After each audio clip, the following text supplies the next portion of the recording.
Welcome to the show. All right. Here we are at the end of another interesting week for the market.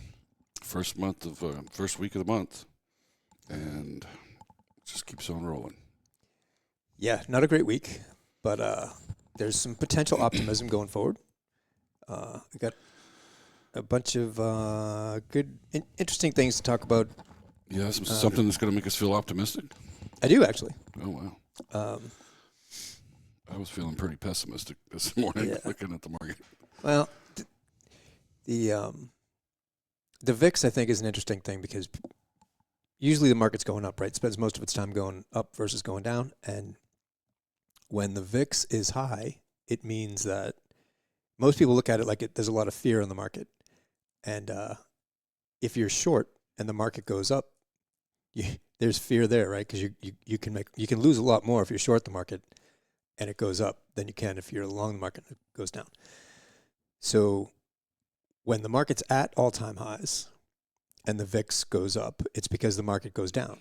Because it's not going to spike up from when it's at all-time highs, right? It's going to spike down on the VIX going up. But now we're like 7% off the high.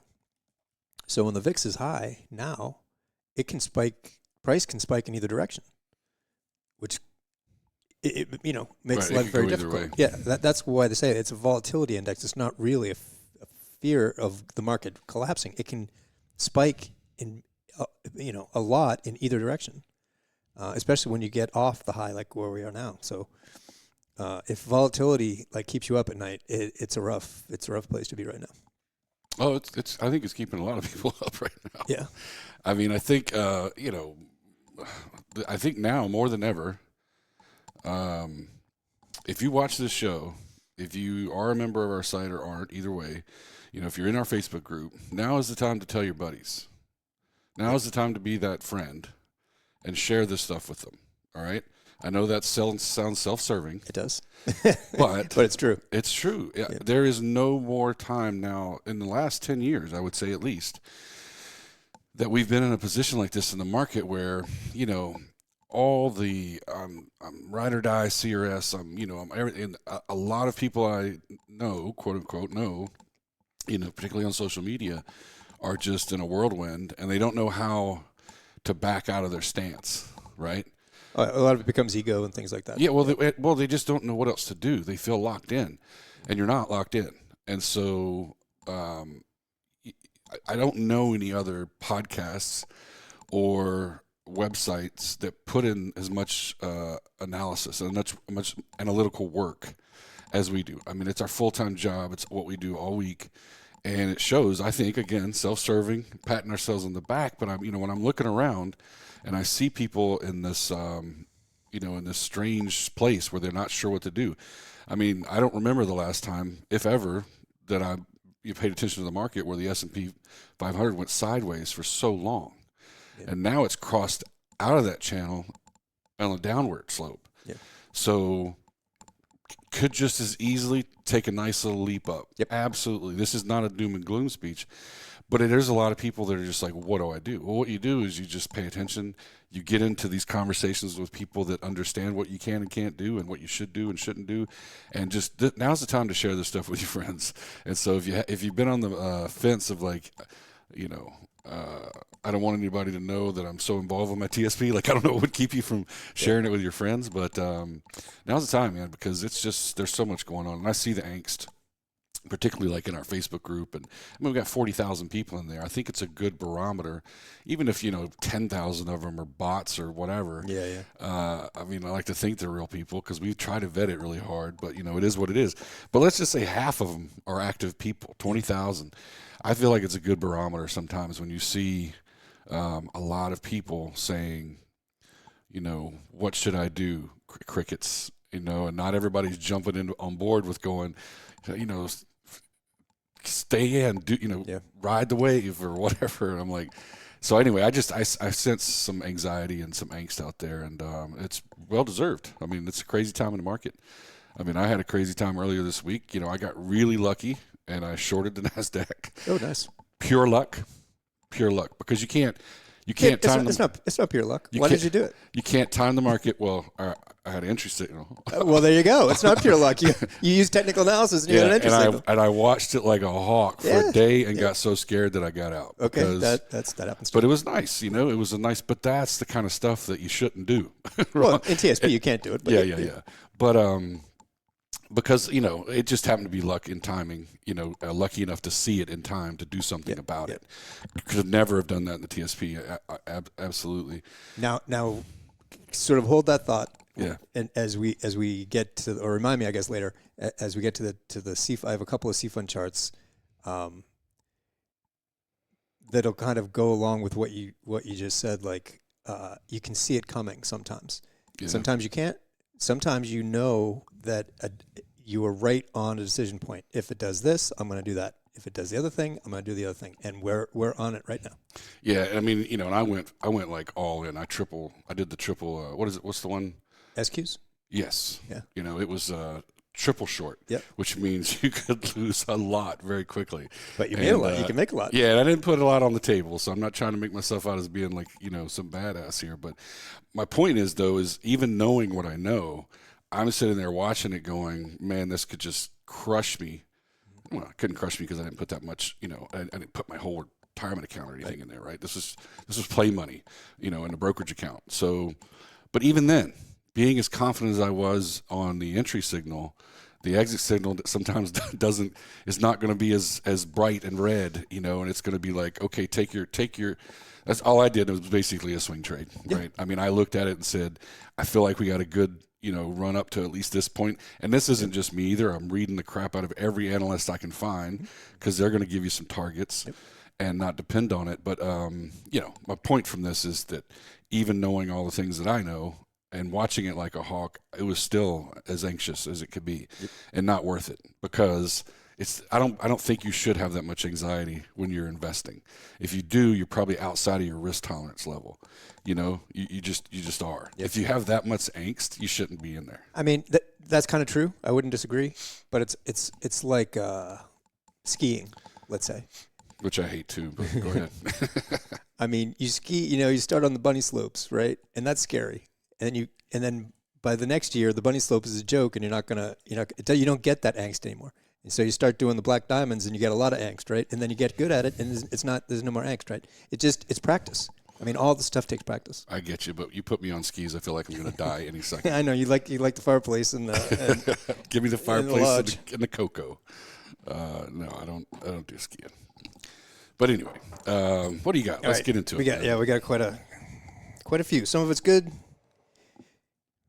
Some of it potentially is not so good. Anyway, so we'll look at what happened this week. Fed GDP now. If you guys aren't on that, you should definitely take a look, and we're going to talk about something there that's pretty interesting. The 200-day moving average, critical support and resistance. And so that's really the crux of what we're going to talk about. Seasonality is actually positive right now. And then we'll look at the TSP fund charts. So ISM Manufacturing. So we always talk about there's basically two halves of the economy, right? The manufacturing side and the services side. And as long as the number is above 50, the manufacturing side of the economy is expanding. If it's below 50, it's contracting, right? So it fell to 50.3, so it's just barely above 50 now from 50.9. It was forecast of 50.5, and the S&P was down 1.76% on Monday. But this is what it looks like. So ISM Manufacturing fell. Reading pointed to slower growth in the manufacturing sector as demand eased, production stabilized, and destaffing continued as companies experienced the first operational shock of the new administration's tariff policy. The first. So destaffing, that's firing, right? Yes, destaffing. That's a nice word. Language these days, right? Yeah. I got destaffed. Yeah. Price growth accelerated due to tariffs. So prices went up, causing new order placement backlogs, supplier delivery stoppages, and manufacturing inventory impacts. So new orders fell the most since 2022. That's not good. Employment also fell into contraction territory, and production slowed sharply. Not good. So basically, this is what it looks like when the economy is, the manufacturing side is doing well. This is what it looks like when it's rolling over, and when it gets below 50, you're in technically a recessionary era, and we've been oscillating kind of around it. So we didn't have a recession technically. The government agency that comes out and says we're in recession, we didn't have it, at least on the manufacturing side. And we started to uptick out of it last year, and it looks like we're starting to roll over. Right? Okay, so that was manufacturing PMI. Then on Tuesday, economic optimism index fell to 49.8 from 52 last month, and it was forecast to go up actually to 53. So optimism is falling, and it's fallen for the third consecutive month.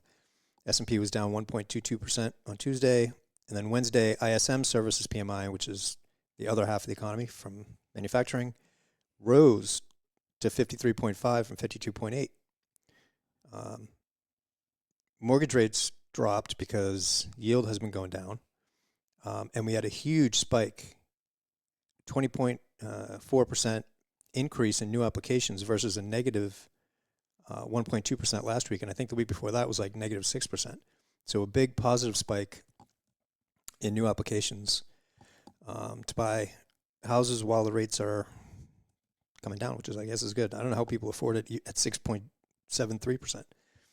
And the S&P is up 1.12% on Wednesday. And this was the services. So services PMI unexpectedly increased to 5.3. And you can see it's the same kind of thing, right? Where the services side is what kept us out of recession in 2022, because we're in between 50 and 55. So we never got really below that 50 line, where manufacturing was kind of sideways, but just below the 50 line. So we're right on it. Reading pointed to faster growth in the services sector, with business, new orders, employment, and deliveries expanding for the third month in a row.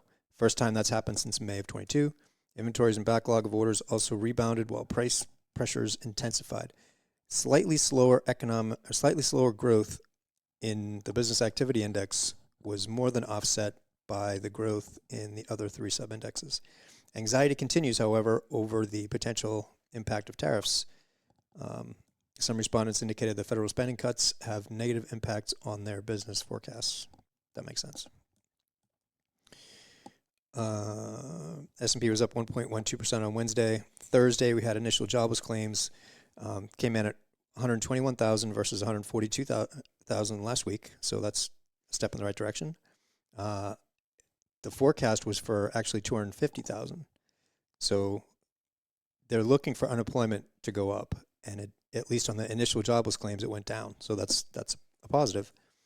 S&P is down 1.78% on Thursday, and then Friday morning we had non-farm payrolls, added 151,000 jobs versus 150,000 forecast, and the unemployment rate rose to 4.1% from 4.0%. Which I'm going to talk about that on the newsletter this weekend. Unemployment is the big question mark right now. But that will be in the email part of the newsletter. Okay. Atlanta Fed GDP Now is or Economy Now is the name of the app. But Atlanta Fed puts this out. And so this is what it looks like on the website. On the app, you do get this chart also on the app, but it looks a little bit different. So Blue Chip is a company actually that provides data, economic data. So that's what that is. So the Blue Chip consensus is that what we're looking at is the GDP estimate for the first quarter of 2025. Okay, so as the quarter continues, they update the estimate of what they think GDP is going to be. And so technically a recession is when you have two consecutive negative quarters of GDP. And so right now the forecast, the Fed now, the Atlanta Fed forecast for Q1 GDP is negative 2.8. It was almost 4% positive at the beginning of February.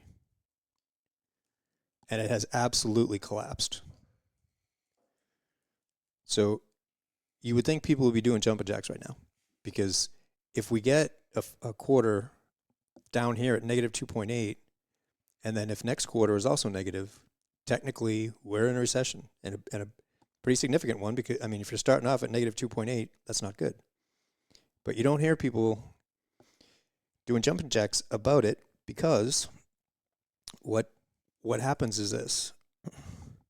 GDP is calculated with consumer spending, business investment, government spending, exports, and imports. And all you do is subtract imports from exports, which is this part, and then add it all together to get GDP. So it's really pretty simple. And if we look at it, we know government spending, well, we don't, I shouldn't say we know. We expect the administration is going to reduce government spending. That reduces GDP. When they say we have a trade surplus or a trade deficit, right? We have a trade deficit when we bring more things into the country than we ship out. So if imports, things coming in, goes up relative to things going out, when M goes up, it decreases GDP. So what happened in the last couple of months, or weeks actually? The tariff conversation happens. All these companies pull things into the U.S. before tariffs take place. And so the import number goes way up. And it was gold was like the biggest one. There's a whole bunch of gold being pulled from Swiss bank accounts right now, because it'll be tariffed. And so gold and all anything that you need to make anything here is getting pulled into the U.S. prior to tariffs going in place. And that's why you get this big drop-off in GDP. And that's why no one really cares about it. Because it's not saying that the economy, the consumer spending isn't going down, investment spending isn't going down. It's like a one-off from this tariff thing, is what I'm saying. So that's why it's not a huge deal right now. It's kind of a one-time thing that people are trying to get ahead of tariffs. Okay. 200-day moving average line. So we don't see the 200-day very often. It's really, if you're following the market on a daily basis, you don't get to the 200-day very often. And I'm going to just go through a couple of examples. It doesn't really matter what sector you're looking at. This is Walmart. As long as you're above that 200-day moving average line, especially if the green line is sloping up, you're in an uptrend. So you might get, this was a pretty big percentage move to the downside, but it found support at the 200-day and kept on going.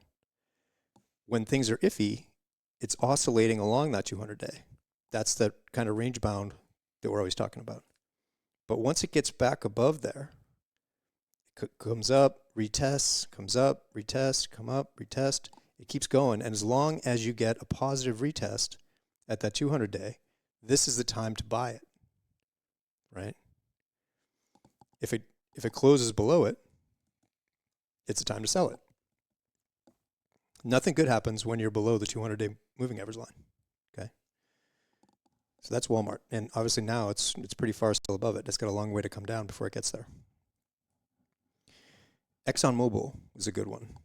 You can see back here, it's either support or resistance. Back here in 2019, every time it tried to get up and break through, it couldn't do it. So the 200-day is resistance, right? And then we had a huge drop in demand for anything during COVID, and so ExxonMobil tanks. Comes back up, hits that 200 again, and it's resistance again, right? And rolls over, a little bit higher low, and then once it got back above it, came back and retested, and you got a good test there, and it's off to the races. It corrects, support, all the way along, right? Things get a little bit weird here, and this is not good, right? Right now, since December, we haven't been able to get back above that 200-day moving average line. And so the line is starting to slope over. And 200 days is a pretty long time, so it takes a long time for the curve to start moving.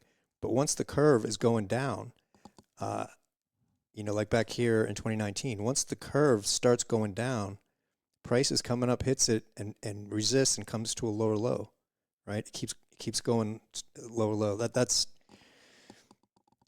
a great way to short. You're talking about shorting the market. If you get a bunch of hits, resistance at the 200-day, you just pick one, and when it gets up there, short it. I mean, you don't know this is coming, but that's where you want to put in a short. Same thing here. Once we're back above it, and we had a positive retest, every time it comes back and tests it again, that's a buy. Right? If you want to buy low and sell high kind of thing, that's where you want to buy it. Right now, what would you be looking at doing? I mean, we had one test of it here.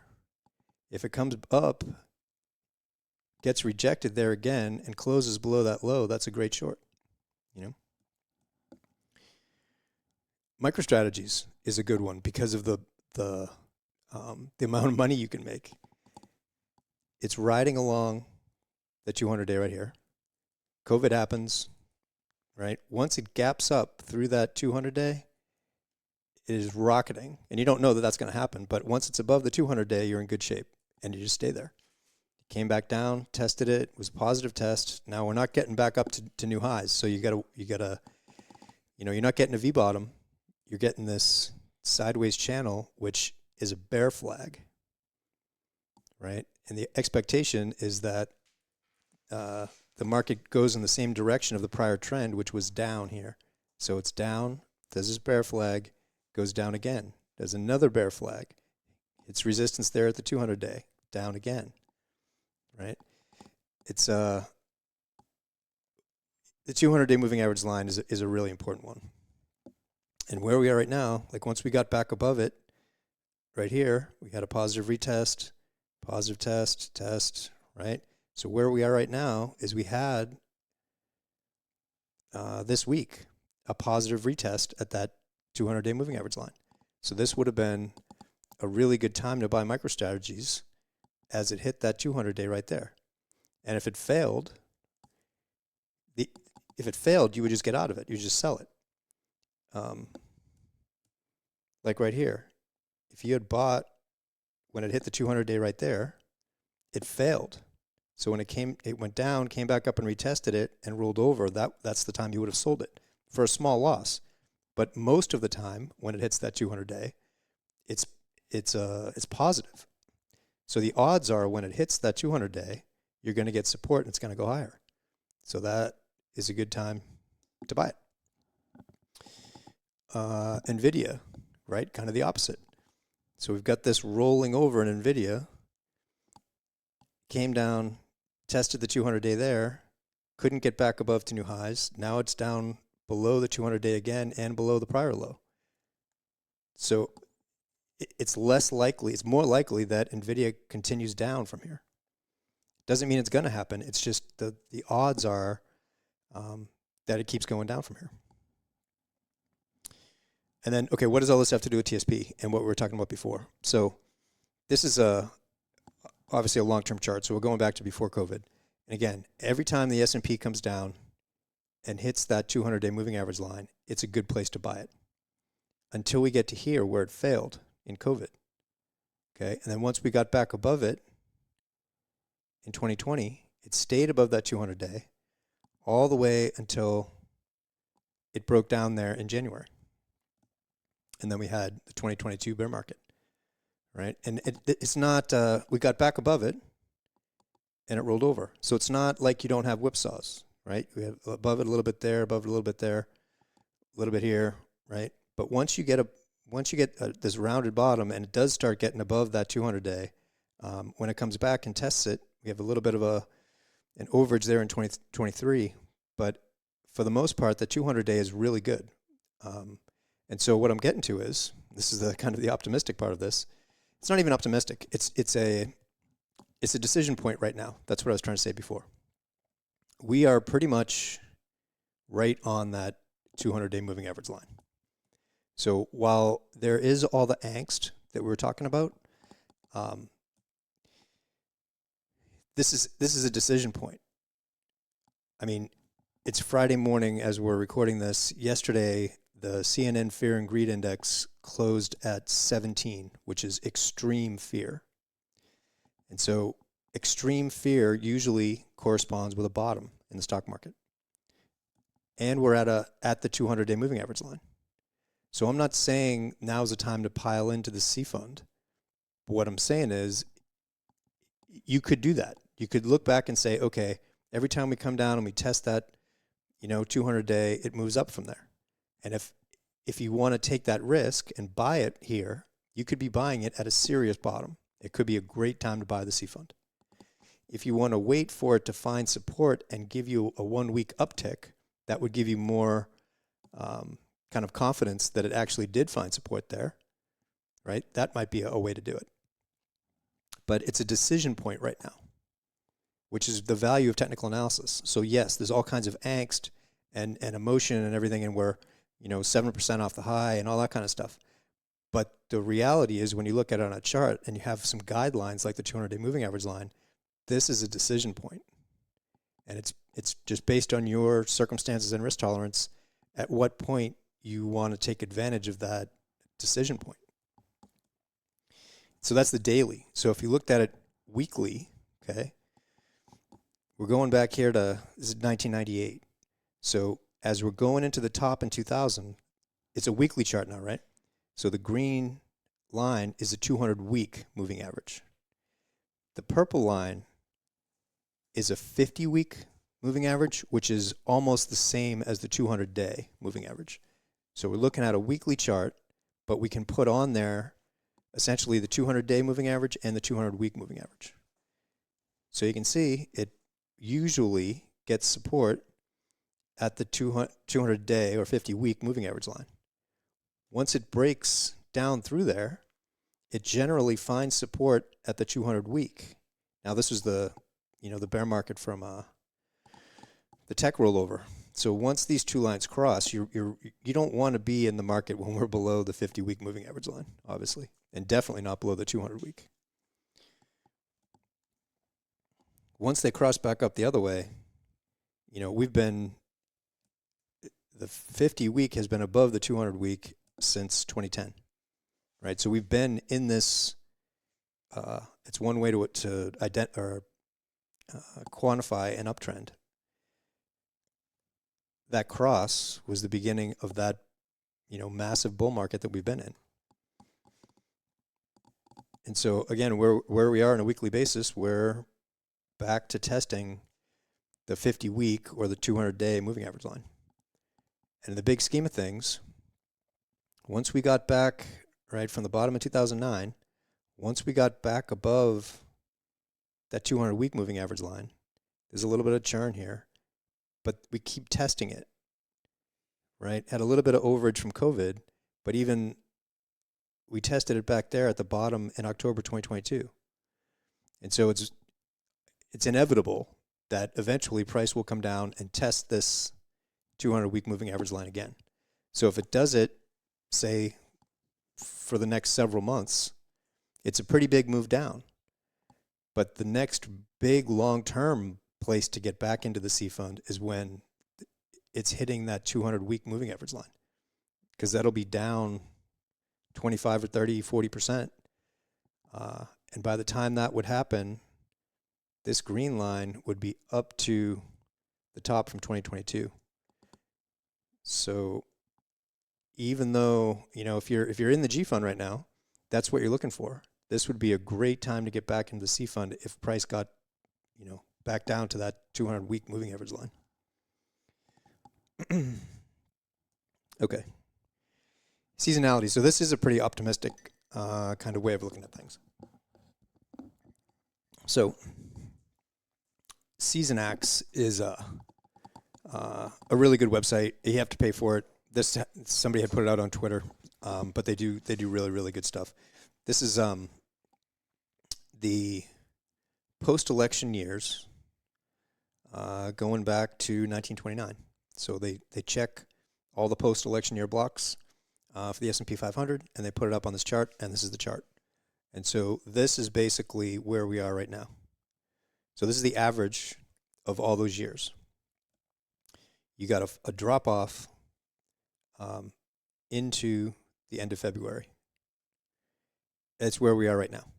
And the rest of the year, I mean, on this chart, we have a run up, comes down, kind of consolidates, and then a big move going into the summer.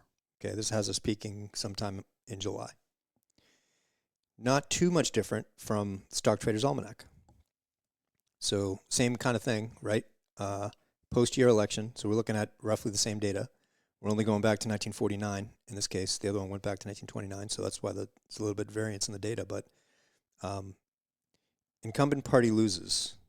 So theoretically, that's what we're looking at, is that purple line. But either way, you got price going up, whether it's all post-election years, incumbent party loses. This line is 2025. It's what's happening right now. So we had this big move down on the S&P, which is consistent with all these drops, right? And we're right at the bottom of it. So seasonally, right, on average, we should be at the bottom of a correction in the first couple months of the year, and we're there right now. So if it holds, the market goes up from here into the summer. And then we have, a big correction in the summer, and then it keeps on going higher. And if you're following our seasonal model, which is kind of a takeoff from the Stock Trader's Almanac model, the best 6 months of the year are November to April. So you got these moves, and you want to be out of the market seasonally from May through October. This is when you're getting, the corrections. So we'll see. So far, the seasonal model is playing out this year. Okay. TSP fund charts. So, like we always put up, this is each one of these ticks is 1 week of price action, and this is the 20-week moving average line and relative strength. So this is the C fund, right? This makes it look a little bit off, but in reality, this rectangle closed above the 20-week moving average line that week. It opened at the bottom of the rectangle and closed at the top of it. So even though you see what happened intra-week, on a weekly basis, it did not close down here. Okay, we haven't seen a weekly close below the 20-week moving average line since back here in 2023. So unless something ridiculously drastic happens today, we're going to close the week. It's going to be the first down week in well over a year. First time we've closed below that 20-week moving average line. And we're going to have relative strength below 50. So take it for what it's worth. It looks a lot like this. It looks a lot like this. And it is what it is. So you can hope that it turns back around. I certainly do. That would be great. But it doesn't look good. And so they're decision points, right? So on the one hand, like I said, we're right on that 200-day moving average line. So you have to keep the time frames in perspective here. And actually, yeah, okay. So there we are. It doesn't look great. S fund obviously looks much worse. Okay, we're down 5% for the week. We've completely collapsed through that 20-week moving average line, and relative strength is tanking. So if you're still in the S fund, I expect you're going to have some more pain. I fund is looking better. I mean, it's certainly stronger because the dollar is going down, the I fund's going up. The administration wants the dollar to get weaker, so I fund could be a good play. It's just that if everything rolls over, the I fund's going to roll over with it. So we'll see. And the F fund is in the same kind of boat. The administration's saying it wants rates to come down, and if rates come down, the F fund goes up. So F fund chart isn't looking bad. It's not exploding to the upside like we would see if the stocks really tank, but that's where we are right now in the F fund. And then the G fund keeps going up and to the right. Right now, that's what we like, up and to the right. Questions. If you have any questions, you can shoot them to us in the comments section wherever you found the video. You can also shoot us an email if you need to, support@growmytsp.com, and the support team will get it over to us eventually. Alrighty. All right. Hope you guys are having a great weekend and a great week to come, and we will see you next week. Cheers.